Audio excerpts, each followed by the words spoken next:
Did you know that nearly 72 million Americans are covered by a health savings account? And what's interesting about that to me is that only 12% of American employers actually offer an HSA to their employees through a plan at work. That means there are a lot of Americans who are getting access to an HSA by other means. Now, unlike a 401k plan that can only be opened through an employer, an HSA is actually something you can open anywhere. There are hundreds of investment companies that offer access to an HSA that anyone can sign up for as long as they're enrolled in a high-deductible health plan. So yes, you can open an HSA on your own, but there are some pros and cons to going that route. In this video, we'll talk about the benefits of opening an HSA through an employer and the benefits of opening an HSA on your own. All right, first let's talk about opening an HSA through your employer. If you have access to an HSA through your employer-sponsored plan at work, you should probably look at going that route first. There are a few reasons why. First off, you get extra tax benefits. If you fund an HSA through payroll deduction, the portion of your income that's moved into the HSA is never subject to income tax. But it's also never subject to Social Security or Medicare tax. That gives you another 7.65% in tax savings that you'd otherwise have to pay. That Social Security and Medicare tax deduction is not available if you open an HSA on your own. A second reason to open an HSA through your employer is for employer contributions. Almost 80% of employers who offer an HSA also offer some sort of contribution to the HSA on their employees' behalf, which is a lot like a contribution to a 401k plan. That's free money, and you probably shouldn't turn it down. Furthermore, when you consider the fact that contributions made by your employer to your HSA potentially have triple tax advantage, meaning contributions, earnings, and withdrawals are all completely tax-free when used for a qualified medical expense, it actually makes them more powerful than 401k contributions. There's several ways they generally do this. You could get a contribution from your employer just for signing up for the HDHP because it's a lower premium, lower risk, cheaper option for them. A lot of employers also offer incentives for doing healthy behavior like exercise, eating well, maintaining good body weight, going to see the doctor, things like that. If you have access to those contributions, that's really going to be a big check mark in favor of an HSA through your employer. A third reason to consider opening an HSA with your employer is because they lose control of the money. Now, you have an FSA, if an employer or you make a contribution to that and you don't use it by the end of the year, they could take that money back from you. This is not the case with an HSA. Once the money goes into an HSA, it's yours forever. The only reason I can think of to skip an employer-sponsored HSA and just go to the open market and find one on your own is if they provide no incentive at all to sign up for the HSA. No contribution, no payroll deduction, none of that stuff. It could also be that the plan really stinks if the company that actually manages or administers the account has a lot of expenses for investments, or they charge some sort of administrative fee just for having the account each year. I suppose the potential that just skipping that altogether and going and finding an HSA on your own might be a better choice. Speaking of going and opening one on your own, one of the key benefits of that is you have complete control over the HSA. Going this route, you get to choose the account custodian, meaning you get to do your homework and see if they have cheap investment options, if there aren't any administrative fees or the account is actually free. Things like convenient online access, debit cards. Ultimately, you get to pick the custodian that provides the highest degree of benefit for you. Another potential advantage to opening an HSA on your own would be that you could conveniently put all of your accounts in one place. Like say you already have retirement accounts set up with Fidelity, like an IRA or something like that. You could go ahead and open the HSA in the same place. Maybe there's already some familiarity with their website, maybe there's familiarity with the investment options that they offer, their different mutual funds, ETFs, things like that, and you already kind of know where you want to go. It would also be easier to evaluate your whole portfolio if you had all of your stuff in one place. You could just kind of have a look, an eye on everything. It'd just be easier to keep up with. But what if you really like the employer benefits that are offered at your employer-sponsored plan, but you also want some of the benefits of opening an HSA on your own?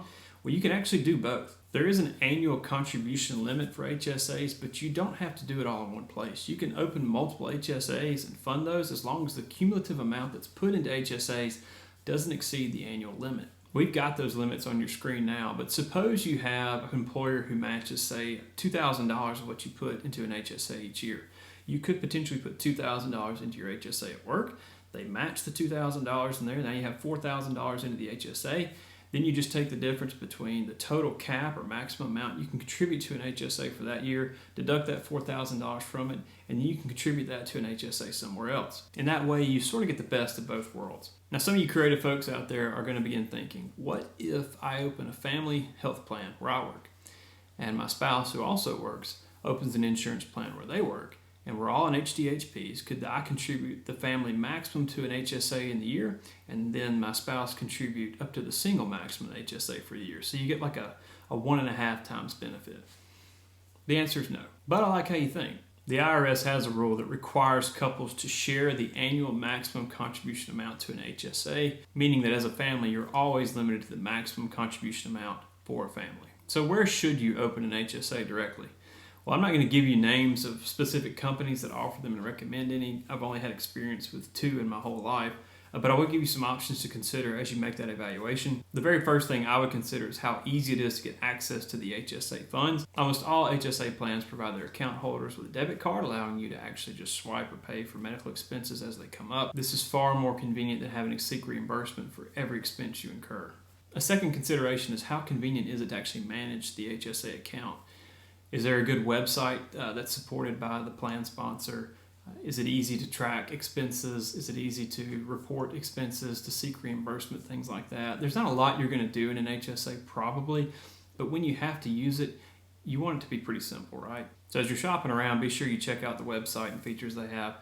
Just make sure it's something you're comfortable with. The third consideration is investment options. As we mentioned before, HSAs allow you to actually invest contributions in the account so they can grow tax-free. Now, currently only about 7% of HSA account owners actually use HSAs for investing, which is a crying shame. It's kind of like having a Ferrari and never driving it over 50 miles an hour, because there's so much potential in HSA when you actually invest it. If you're going to invest your HSA, you want to go to a place that has good investment options. And by good options, I mean investments with low expense ratios, generally a portfolio of investments that are broader in spectrum are going to have better options, allow you to specialize and focus in on your asset allocation and get the investments you actually want. You want to avoid accounts that have fees and things like this. Just take a look at all that when you make the evaluation, because even if you don't invest the HSA now, you might one day, and this might be really important to you. Speaking of fees, that's the fourth consideration. Make sure that your HSA is free or darn near close to free. Most custodians offer HSAs without any fees. Ultimately, their hope is that you'll invest the HSA and they'll reap some harvest from expenses and things associated with the investments you choose to invest in your HSA. If the custodian you want to use does charge a fee, make sure it's pretty low. Personally, I would choose to avoid custodians that charge fees as a percentage of the account, but it's totally up to you. Just be sure you take that into consideration as you make your evaluation. Now, at the beginning of the video, I told you that around 72 million Americans are covered by an HSA. What if I also told you that over 180 million Americans are covered by a high-deductible health plan? That means 110 million Americans who are eligible to use HSAs are not using them at all. And that number is actually growing every year. Now, given the enormous tax benefits of HSAs and the number of people who aren't using them, there's a lot of opportunity being left out on the table out there. Now, I also realize that healthcare is not cheap. And just because you have an HDHP doesn't mean you can actually afford to contribute to an HSA.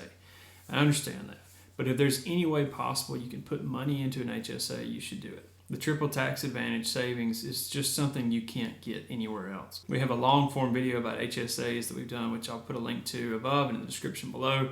I encourage you to check that out if you want a lot of the other details about HSAs. We also have tons more about HSAs on our website at markmoney.com. If this video is helpful to you at all, we'd really appreciate it if you click like and subscribe. This helps our channel to grow and helps us to teach people about personal finance. Also, if you have an HSA, do you use an employer plan or did you shop for one on your own? Tell us in the comments below. As always, we're grateful for your time. God bless and take care.